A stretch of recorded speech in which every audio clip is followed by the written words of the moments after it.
दोस्तों, आज की इस वीडियो में हम आपको जिस खास शहर की हिस्ट्री बताने वाले हैं, इस शहर की गिनती हमेशा से ही दुनिया के सबसे पुराने और सबसे कीमती शहरों में होती आई है।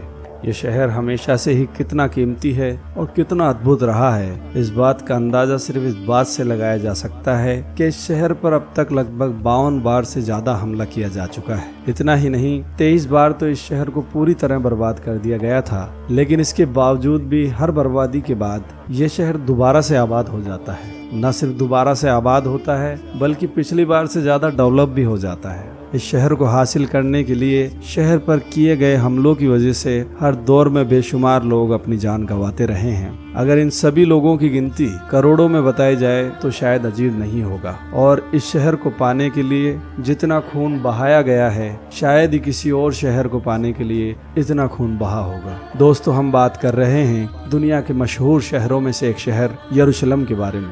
वही यरूशलेम शहर के जिसे आप में से बहुत सारे लोग अल-कुद्स के नाम से भी जानते होंगे। दोस्तों, ये दुनिया का एक लौता शहर है कि जिसे दुनिया के 3 मशहूर धर्म यहूदी और ईसाइयों के साथ साथ मुसलमानों में भी बहुत ज़्यादा अहमियत दी जाती है, और तीनों ही धर्म को फॉलो करने वाले लोग इस शहर को बहुत पवित्र मानते हैं। क्योंकि दोस्तों, यरूशलेम ही दुनिया का वो शहर है कि जहाँ पर सबसे ज़्यादा तादाद में अल्लाह के पैगंबर तशरीफ़ लाए थे। हज़रत याकूब अलैहिस्सलाम और हज़रत सुलेमान अलैहिस्सलाम के साथ साथ हज़रत इब्राहीम अलैहिस्सलाम जैसी मशहूर नबियों की भी कब्र मुबारक इसी शहर में मौजूद है। यहूदियों की सबसे मशहूर और पवित्र यानी पाक दीवार, जिसे वेस्टर्न वॉल कहा जाता है, वह भी इसी शहर में मौजूद है। यहूदियों का ये मानना है कि यही वह शहर है जहाँ से दुनिया शुरू हुई थी। साथ ही साथ यहूदियों का इस शहर के बारे में ये भी ख्याल है कि यही वह शहर है जहाँ पर हज़रत इब्राहीम अलैहिस्सलाम ने अपने बेटे हज़रत इस्माईल अलैहिस्सलाम की कुर्बानी का इरादा किया था। वहीं दूसरी तरफ ईसाइयों का इस शहर के बारे में मानना है कि यही वो शहर है कि जहाँ पर हज़रत ईसा अलैहिस्सलाम की पैदाइश हुई थी, और इसी शहर में हज़रत ईसा अलैहिस्सलाम ने न सिर्फ अपनी ज़िंदगी गुजारी थी, बल्कि इसी शहर में उनको सूली पर भी चढ़ा दिया गया था। इसी शहर में मौजूद ईसाइयों का ऐतिहासिक और मशहूर चर्च एक ऐसा चर्च है कि इसे देखना दुनिया के हर ईसाई का सपना होता है। दोस्तों, अगर बात की जाए इस्लाम धर्म के बारे में, तो इस्लाम धर्म में इस शहर को मक्का और मदीना के बाद सबसे ज्यादा अहम माना जाता है। यानी इस्लाम धर्म में तीसरा सबसे पवित्र यानी पाक शहर माना जाता है, और उसकी वजह यही है क्योंकि इस शहर के अंदर अल-अक्सा नाम की मस्जिद मौजूद है, जिसे मुसलमान हद से ज्यादा अहमियत देते हैं। क्योंकि काबे से पहले मुसलमान किसी मस्जिद की तरफ मुख करके नमाज अदा किया करते थे। साथ साथ मुसलमानों का ये मानना है कि आखिरी पैगंबर हज़रत मोहम्मद सल्लल्लाहु अलैहि वसल्लम ने अपने मेराज का सफर भी इसी शहर से शुरू किया था। दोस्तों, यही वजह है कि इन तीनों धर्मों के मानने वाले लोगों के बीच इस शहर को लेकर हमेशा मतभेद बना रहता है। यहाँ तक कि मुस्लिम और ईसाइयों के बीच तो इस शहर को हासिल करने के लिए कई सदियों तक जंगें लड़ी गई हैं। सबसे पहले तो हम आपको ये बताते चलें कि एक्सपर्ट्स का ये मानना है कि आज से लगभग 7000 साल पहले भी ये शहर आबाद था। यानी ये शहर हमारी उम्मीदों से भी कई ज़्यादा पुराना है।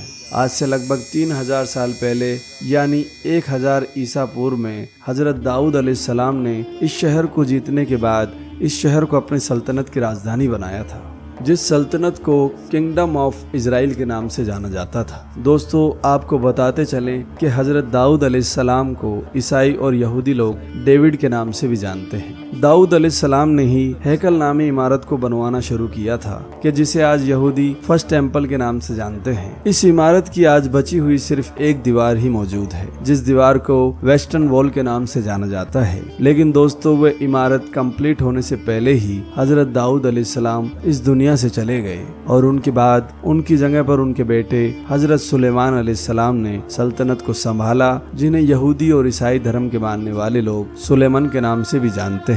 और अपने फादर यानी वालिद की तरफ से शुरू की गई उस हैकल नामी इमारत को हज़रत सुलेमान अलैहिस्सलाम ने कंप्लीट कराया था, जिसकी वजह से उस इमारत को हैकल सुलेमानी का नाम दिया गया। हज़रत सुलेमान अलैहिस्सलाम के बाद वैसे तो इस शहर पर कई बार हमले हुए, लेकिन इस शहर की मेन बर्बादी 597 ईसा पूर्व में हुई कि जब बेबीलोन के बख्त नसर नाम के एक बादशाह ने इस शहर पर बड़ा खतरनाक हमला किया बख्त नसर ने न सिर्फ इस शहर में बड़ी जबरदस्त तबाही मचाई बल्कि हैकल सुलेमानी का भी नामो निशान मिटा दिया और उसने एक दिन के अंदर लाखों यहूदियों को कत्ल करा दिया। न सिर्फ कत्ल करवाया बल्कि लाखों की तादाद में यहूदियों को वो कैदी बनाकर अपने साथ बेबीलोन भी ले गया, जहां उनके साथ बहुत बुरा सलूक किया गया। लेकिन फिर कुछ सालों के बाद यानी लगभग 539 ईसा पूर्व में साइरस द ग्रेट नाम के एक मशहूर हुक्मरान ने बाबुल शहर पर हमला किया और बख्त नसर की ये ताकतवर सल्तनत हमेशा हमेशा के लिए खत्म कर दी। बाबुल को जीतने के बाद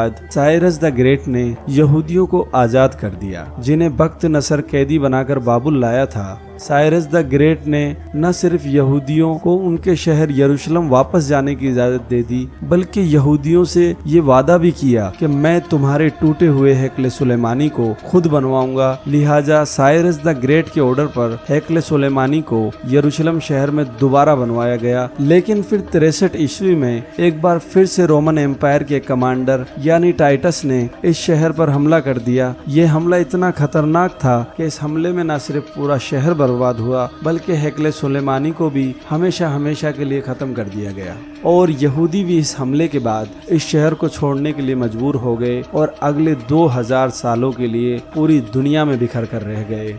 दोस्तों, उसके बाद लगातार ये शहर ईसाइयों के कब्जे में रहा, लेकिन फिर 636 से 637 यानी हजरत उमर फारूक रजी अल्लाह ताला अन्हु के दौर में मुसलमानों ने इस शहर को फतेह कर लिया और फिर अगले लगभग 400 सालों तक ये शहर मुसलमानों के ही अंडर में रहा।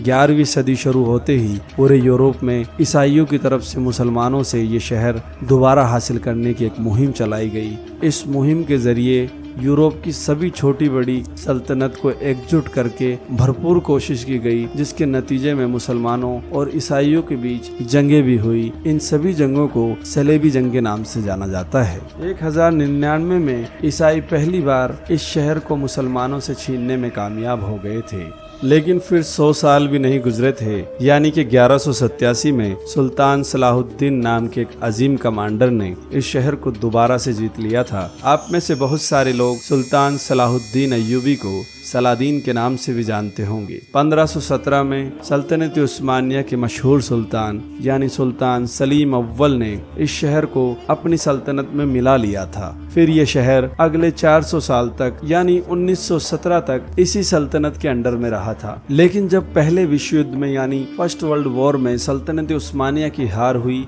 तो ये शहर ब्रिटिश एम्पायर के कब्जे में चला गया और बस यहीं से यहूदियों का इजराइल रियासत बनने का रास्ता साफ हो गया। 1917 के बाद न सिर्फ यरूशलेम शहर में बल्कि पूरे फिलिस्तीन देश में दुनिया भर के यहूदियों को ला लाकर आबाद किया गया, जिसकी वजह से यहूदी और मुसलमानों के बीच झगड़ा चलता रहा और आखिरकार 1948 में ऑफिशियली इजराइल को एक देश मान लिया गया। इजराइल बनने से न सिर्फ फिलिस्तीन देश के 2 टुकड़े हो गए बल्कि यरूशलेम शहर को भी आधा आधा बांट दिया गया, क्योंकि सभी अरब मुस्लिम देश इस नए इजराइल को कबूल करने के लिए तैयार नहीं थे। इसलिए उन सब ने मिलकर इसके ऊपर हमला कर दिया, लेकिन उन सभी अरब देशों को इसके खिलाफ हार का सामना करना पड़ा। दोस्तों, दुनिया का ये ऐतिहासिक और मशहूर शहर 1967 तक 2 हिस्सों में बटा रहा, जिसमें से एक हिस्सा इजराइल के पास था और दूसरा हिस्सा जॉर्डन के पास। लेकिन 1967 की जंग में इजराइल ने बचे हुए दूसरे इलाके पर भी कब्जा कर लिया था और तब से लेकर